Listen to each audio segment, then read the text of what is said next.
¿Qué tal? Bienvenidos estudiantes. Mil disculpas. He tenido un poquito de dificultades para poder subir este material a la hora correspondiente a nuestra clase, pero bueno, estamos todavía en el día correspondiente a que nos corresponde pasar clases. Entonces, bueno, voy a aprovechar para terminar este tema número 3. Tenemos solamente pendiente esta última parte. Estamos todavía en lesiones de partes blandas o lesiones de tejidos blandos. Y habíamos revisado lesiones propias de la piel, propias de las contusiones, heridas. Habíamos revisado también lesiones musculares, también habíamos revisado lesiones tendinosas y también, por último, habíamos revisado ya las lesiones propias periarticulares, que correspondían a todas las estructuras que estaban alrededor de una articulación. Ligamentos, cápsula, habíamos revisado qué es un esguince y qué es una luxación. La última parte que nos toca revisar es esta de lesiones neurológicas, que corresponde a la quinta parte. Bien, una lesión neurológica tiene un trasfondo muy especial. Una lesión neurológica podría tratarse relacionada al problema o al sistema locomotor. Podría estar íntimamente relacionada a los dermatomas, es decir, aquellas terminaciones nerviosas que controlan los diferentes segmentos del cuerpo. Ya sea a nivel cervical, pues tenemos varios segmentos, C2, C3.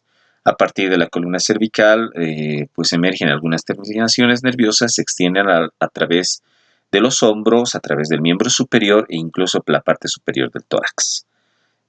Ya bajando un poquito más, podemos hablar del plexo dorsal o plexo torácico, el cual en sus terminaciones nerviosas exclusivamente corresponden al control del tronco. Finalmente, el plexo lumbar y el plexo sacro, pues correspondientes a la inervación de todos los segmentos y todas las partes del cuerpo humano, pero correspondientes a los miembros inferiores. Por eso vemos aquí en la imagen esa misma descripción. Ahora, ¿qué son las lesiones neurológicas? Pues son aquellas que engloban las sensaciones que el paciente va a tener en algunas de estas lesiones, y redundando un poquito, son esas sensaciones.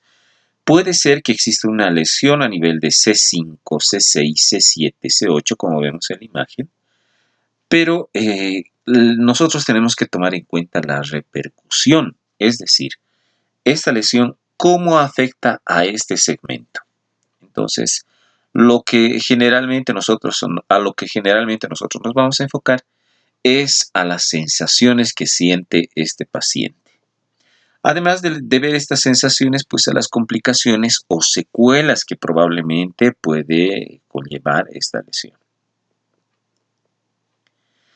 Y bueno, vamos a citar algunas, y creo que de manera general son las más importantes.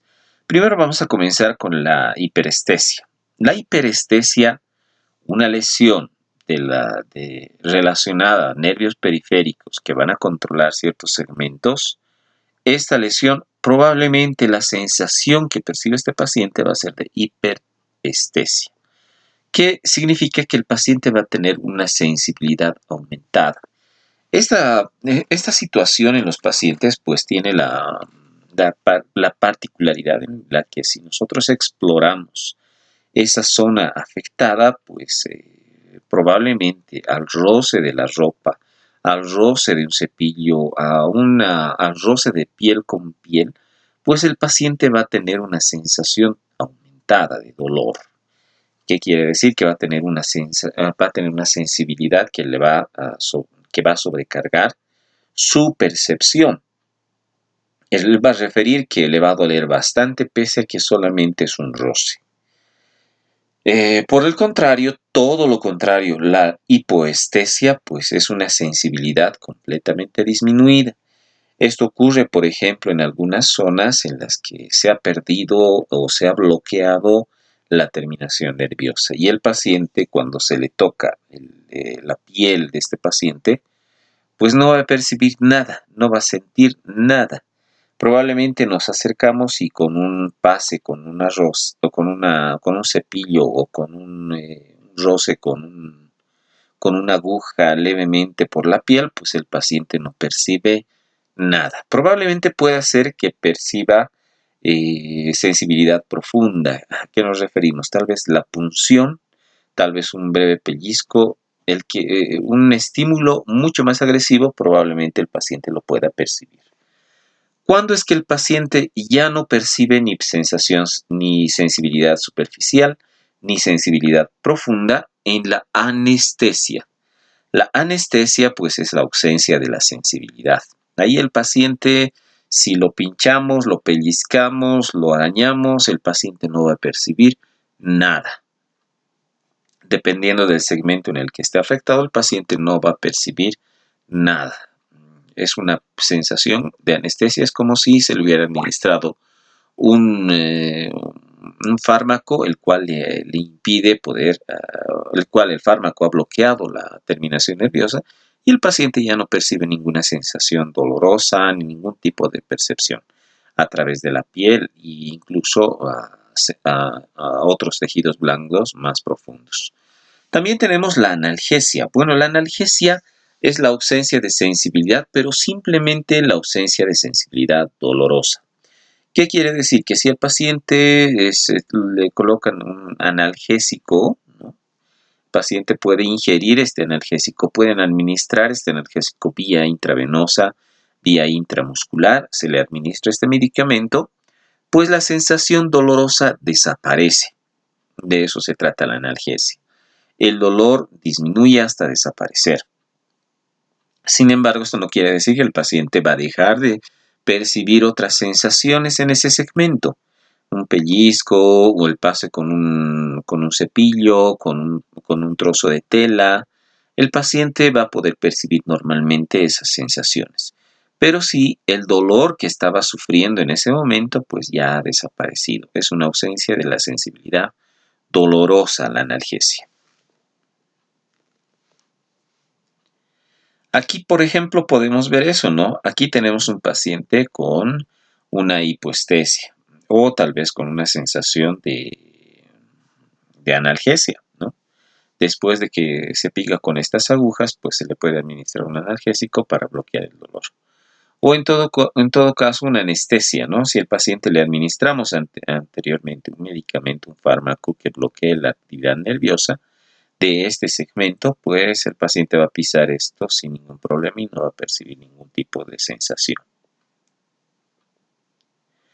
Tenemos dos alteraciones más que revisar, que son las disestesias, que es una sensibilidad alterada desagradable. Generalmente una disestesia se presenta en aquellas personas que de alguna manera tienen una sensibilidad agresiva. ¿A qué nos referimos? Por ejemplo, un herpes zóster.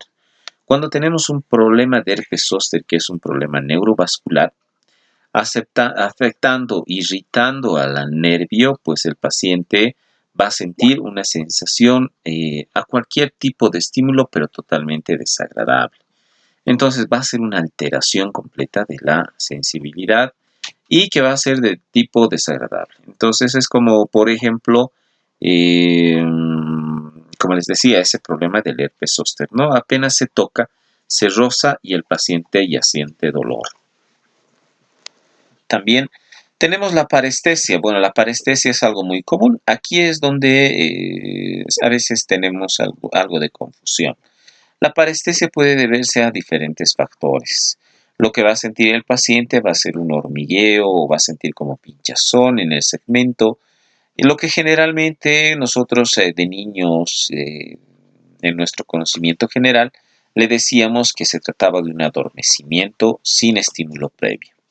Es como cuando ustedes se quedan sentados en una mala posición por varias horas y al levantarse, pues sienten una sensación de hormigueo, que si la pierna se ha dormido. Como ven aquí, ¿no? En esta imagen, este paciente está sintiendo eso. Siente que su pierna le está indicando que se ha dormido. Entonces, esa es una parestesia. Ahora, si bien esta sensación puede ser temporal, como ocurre muchas veces, o como lo que nos ocurre a nosotros muchas veces, por estar en una posición equivocada, bloqueando o obstruyendo la continuidad del nervio, Pues en algunas ocasiones, cuando este bloqueo de este nervio es por mucho tiempo o es por alguna patología como algo compresivo, alguna patología traumatológica, pues probablemente el prolongado bloqueo de este nervio provoque sí una parestesia crónica, ¿no? Y el paciente va a tener esta sensación de hormigueo, adormecimiento ya por mucho tiempo. Les doy un ejemplo. Este ejemplo es siempre clásico y muy interesante de poder tomar en cuenta, que es la parálisis y la parestesia y la parálisis del viernes por la noche. Ahí es donde el paciente, por ejemplo, está sirviéndose de bebidas alcohólicas, está en un acontecimiento y está en la mesa bebiendo, pues de alguna manera se duerme, se cansa de beber y se duerme. Y se duerme con la cabeza reposando sobre el antebrazo, sobre la mesa. Podrían pasar varias horas. El peso de la cabeza, que es aproximadamente entre 7 kilos, algo por ahí, pues esos 7 kilos están presionando el antebrazo por varias horas. Lo que podría ocurrir es que la cabeza, esa compresión provoque un bloqueo del nervio radial. Recuerden sus clases de anatomía, el nervio radial transcurre por la parte posterior del antebrazo. Y cuando apoyamos pues sobre la mesa la cabeza, precisamente vamos a terminar apoyándola sobre la parte posterior del antebrazo. Esto podría bloquear el nervio radial. El nervio radial estimula los extensores de muñeca y dedos, lo que podría crear en el paciente una mano caída. Al día siguiente el paciente se va a levantar, no va a poder mover la mano, no va a poder extender la muñeca, no va a poder extender los dedos y va a tener esta sensación de adormecimiento, hormigueos. Y podríamos hablar entonces de una parestesia. Ese ejemplo podríamos utilizarlo muchas veces para poder explicar esta patología. Muy bien, queridos estudiantes, con esto hemos terminado el tema 3. Estamos muy adelantados y eso me alegra mucho. De ahora voy a dejar otros 2 videos más que son correspondientes al tema 4, correspondiente a luxaciones. Bien, gracias por su atención.